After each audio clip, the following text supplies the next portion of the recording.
مع اننا اذكى كائن ربنا خلقه، الا اننا اكتر كائن تحسه كسبان عمره في كيس شيبسي. مخدرات، جنس مع ناس ما نعرفهمش، سكاي دايفنج، تسلق جبال، العاب قتاليه، باركور وغيرها من الغباوات اللي الرجاله غالبا بتعملها اكتر من الستات. بس عمرك بقى سالت نفسك ليه بنسيب الانتخه وقعده الموبايل ونقوم ندور على المصايب بايدينا؟ اتفرج على الفزلكه دي عشان تعرف. عامل لي فزلوكة من بالراب فلوس شكشوكة، اجيب اوتوجن واسيب سكسوكة، عامل الدنيا كما تاكل سوكة. كيفي كده كيفي هنا واللي اقوله همشي، كيفي كده كده كيفي هنا زميلي موقعي ده مفيش جنبي، كيفي كده كيفي هنا واللي اقوله همشي.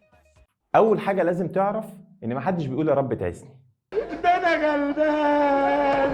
في حته في مخك عارفه انك هتودي نفسك في داهيه، بس لو الكلام على مزاجها بتطنش.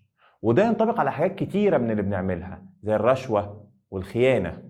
انت عارف ان في مشكله كبيره هتحصل لو اتقفشت، بس لو خدت الريسك وعدت هتجرب حاجه لذيذه زي الفلوس وبالتالي انت اللي بتقرر هتاخد الريسك او لا. في ناس تانية بقى على الله حكايتها، ماشيه تنكش على المصايب ورايحه في اي حاجه جديده، ودول بنسميهم السنسيشن سيكينج. ده اللي بيروح ينط لك من طياره او يطلع لك على جبل او ابسط حاجه تطق في دماغه ويروح يتعشى في اسكندريه ويرجع. الناس الطبيعيين بيشوفوهم لاسعين، وده حقيقي لحد ما. ده لان السنسيشن سيكينج بيخلي الليمبيك سيستم عندهم في حته انشط من الطبيعي اسمها النيوكليوس اكامبينس، وده بيخليه يتفاعل اكتر مع المحفزات الخارجيه ويفرز دوبامين يحسسهم بالسعاده، واللي بالتالي بيحفز جزء من الكورتكس في مخهم مسؤول عن المشاعر اسمه الانسولا. انت بتقول ايه يا جدع انت؟ من غير تعقيد، الناس اللي عندهم سنسيشن سيكينج عالي بيهيبروا لما بيشوفوا تصرف او تحدي خطير، ومخهم بيقدر يطنش المشاكل اللي ممكن تحصل نتيجه للتصرف ده. الرجاله عموما لما بيتلموا على بعض بيعملوا بلاوي، وده نوع من التنافس بينهم عشان يلفتوا نظر الستات، وللاسف مالهمش ذنب في ده لان السنسيشن سيكينج دي حاجه بيتولدوا بيها. يعني مفيش امل؟ لا فيه، لان مخك فيه فرامل، البري فرونتال كورتكس اللي يقدر يقول للليمبيك سيستم بتاعك بس اهدى شوي، ها اهدى.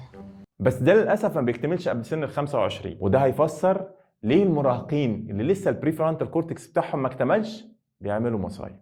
وحتى بعد البري فرونتال كورتكس ما بيكتمل بنفضل شويه مش عارفين نسيطر على تصرفاتنا. كتير قوي. مش بايدينا. عمليه المايلينيشن وهي تغطيه الخلايا العصبيه بالمايلين شيت بتاخد وقت طويل، وده بيخلي رد فعل الفرامل بيجي متاخر بعد الفاس ما تقع في الراس. الخلاصه ان الجنان ده جزء من عمليه صناعه القرار في مخنا لما بنكون عايزين نظهر، او لما يبقى عندنا شك ايه اللي ممكن يحصل لو خدنا الريسك ده. ممكن ما يبقاش لينا ذنب في السنسيشن سيكينج اللي بنتولد بيه، بس السيلف كنترول ممكن ندربه عشان يفرملنا ويلمنا. اكيد الموضوع مش سهل، بس في طرق كتيره ممكن تساعدك، زي انك تدور على حاجات تشغلك او تغير عاداتك او اصحابك عشان ما تعملش مصايب توديك في داهيه. اشوفك على خير. محدش مرتاح، ازاي بندور على الفرحة واحنا بندور في جراح. محدش مرتاح.